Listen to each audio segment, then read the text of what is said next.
wise person once told me, dreams don't work unless you do. We try so hard in our lives to fit in. We try to fit into certain groups, certain frats, certain sororities, among certain friends, yet the people we idolize most are the ones that stand out. But when you're prepared, there is no fear.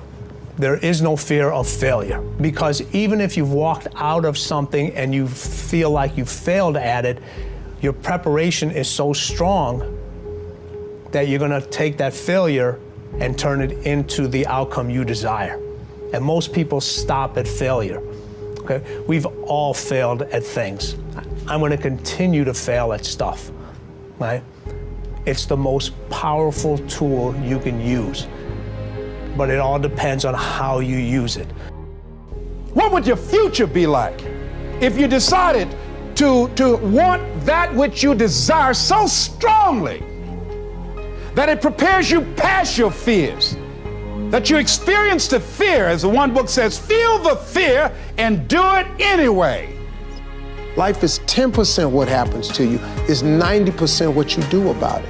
No matter who you are, no matter where you are in life, you can take the lid off of your job.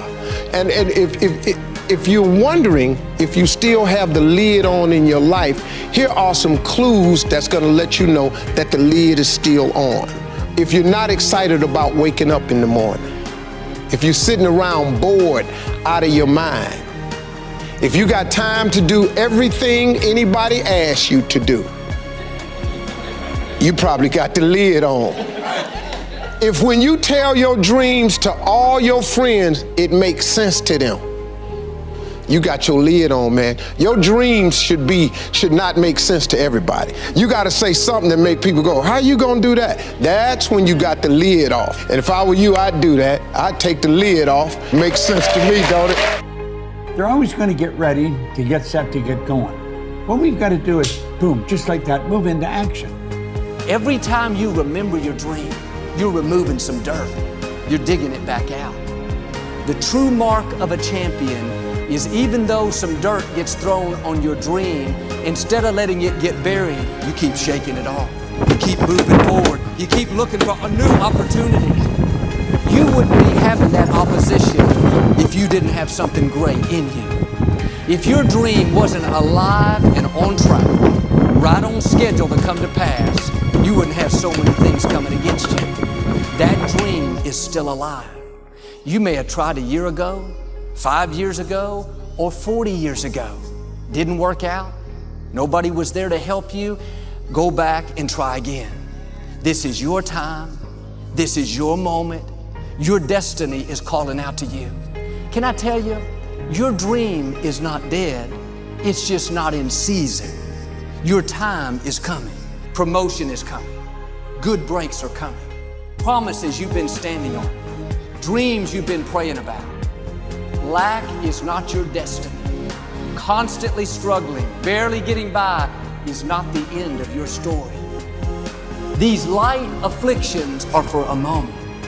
The adversity is temporary. The glory is eternal. Lord, I believe this is my year to get healthy and whole. This is my year to meet the people of my dreams. This is my year to go further in my career, to step into a new level of my destiny. This is my year to accomplish dreams, to break free from this depression. This is my year to meet the right people. This is my year to get healthy and whole. This is your year to see double.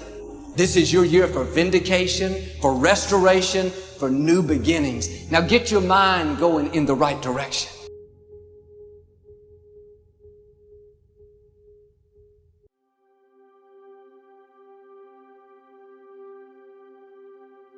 Here's the secret. The people that do the most with their lives, the people that seem the most self-assured, the ones that seem to embody confidence, the ones that seem to define confidence, they're the ones that had to face down the most fear. They simply didn't linger in it. Don't hate your competitors. Respect your competitors, learn from him. I had a very important person in my life come to me and say, who's your hero? And I said, I don't know, I got to think about that. Give me a couple of weeks. I said, I thought about it. You know who it is? I said, it's me in 10 years. So I turned 25 10 years later. That same person comes to me and goes, so are you a hero? And I was like, not even close. I said, why? I said, because my hero is me at 35. So you see, every day, every week, every month, and every year of my life, my hero is always 10 years away. I'm never going to be a hero. I'm not going to attain that. I know I'm not. And that's just fine with me because that keeps me with somebody to keep on chasing. That's the thing. Success and failure are generally slow processes. Either slowly building things up or gradually tearing them down. And that's why I say you've got to pay attention. You have to watch. You have to watch every single second. Choose love, and don't ever let fear turn you against your playful heart. I believe in manifestation. I believe in putting a rocket of desire out into the universe, and you get it when you believe it. You get it when you believe you have it, and that's the key. So we want to get really sensitized, acutely sensitized, sensory acuity, to whether what we're doing is working or not. And by the way, sensory acuity is really the measure of a person's intelligence. What I mean by that is, how do we measure intelligence? Intelligence is a measure of the number and quality of distinctions you have in a given situation. You can handle this, you just haven't figured it out yet. It's all right, this is your training period. This is the tuition you have to pay for what you don't know. You can do this, other people have done it. It doesn't take an Einstein. Get you some people that can teach you some stuff that you don't know. Get you some people that have done it successfully and learn from them. Take some seminars, workshops, read some books on how to manage a business. Change the way you see yourself and begin to tend to the personal details. Understand that nobody's going to take care of your business better than you. You will notice the most successful people in any field, they are usually the ones who have failed more than anybody else.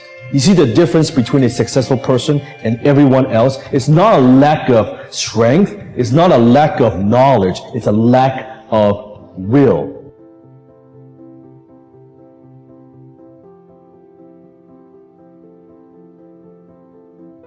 You must experience what this life is totally, isn't it? Before you go, you must experience this. If you do experience that, then such questions will never arise in your mind, because that's not the way existence is.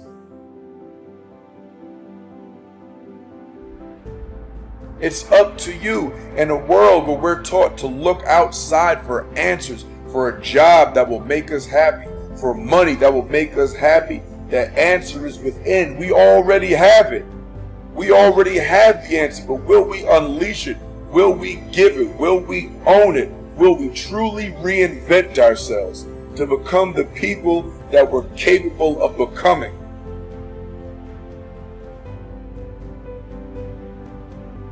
The bow too tightly strung is easily broken, says one of the proverbs.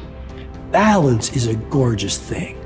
So be monomaniacal in your execution around your high-value targets, your HVTs, your mission plan, but also build in some rewards.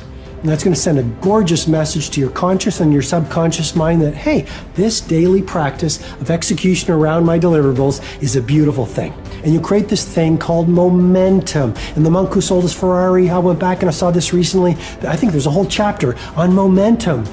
And you become like this. I love skiing. You start off small, but as you go down the slope, you pick up momentum. A lot of people say, Robin, where do I start? I want to start a new business. I want to become a better artist. I want to find the love of my life. I want to be a world-class creative. I want to multiply my financial life. Where do I start? You just start. You just start. There's great power in the start. And when you start, life starts supporting you. Well, God wants us all to be courageous, because He knows we'll face times in life and situations and circumstances that it takes more than just the desire, it takes courage. Many people operate on the basis of fear, on the basis of what other people think. We as believers should operate on the basis of courage. Courage to say no when we ought to say no. Courage to say yes when we should say yes. So what kind of courage do you have? Is yours sort of floating between depending on the situation? Or do you know the difference between right and wrong for your life? And you've made up your mind.